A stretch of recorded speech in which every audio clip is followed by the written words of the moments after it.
Dawkins is so popular because people are so unsophisticated in their thinking. I am just appalled, honestly, when I read the stuff that's out there on the internet, how inept and sophomoric people are. I'm afraid that many young people just have never been exposed to good, rigorous argumentation with regard to these matters, and therefore they're taken in by these Dawkins types because they've never really read sophisticated treatments of these problems.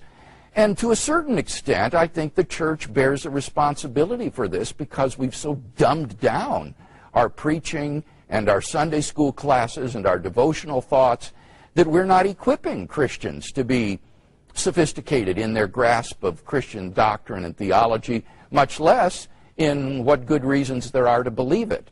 But in general, our educational system, I'm afraid, has been terribly dumbed down so that people cannot think logically, they're uninformed, and they're unfamiliar with the sophisticated literature that is out there on these topics, and so they're taken in by this sort of sophomoric material that people like Dawkins and Harris and Hitchens put out. It must be extremely frustrating for someone in your position. Well, you know, it's not so much frustrating as it is just terribly disappointing. I've started a website this last year called reasonablefaith.org, where I furnish all kinds of material on the defense of Christianity free of charge for folks on the internet.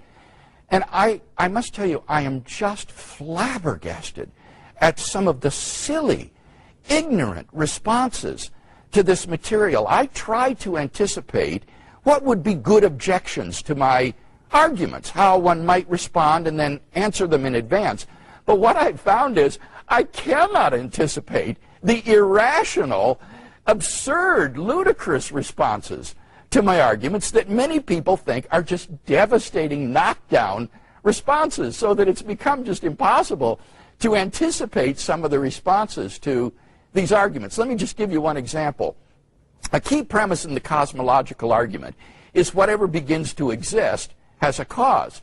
One of the responses that's out there on YouTube and other places on the internet that some people just find devastating, this is so convincing, they say nothing ever begins to exist because everything has material out of which it's constituted, and those atoms and particles existed before the thing did, and so nothing ever begins to exist. The first premise is false.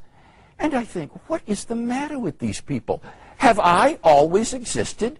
Didn't I begin to exist at the moment, say, when my father's sperm and mother's egg came into union? Did I exist before the union of the sperm and the egg? If so, where was I?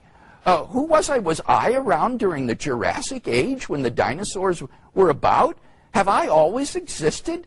That is so absurd to think that I never began to exist, even though the material stuff out of which I've made existed before me. So I don't know what's the matter with these people. Do they think that the Earth didn't begin to exist, that our galaxy didn't begin to exist, that once upon a time in the history of the universe, that there were people and dinosaurs about, say, 10 billion years ago? That would be absurd. There were no galaxies at that time. So how can they say that the dinosaurs and people have always existed?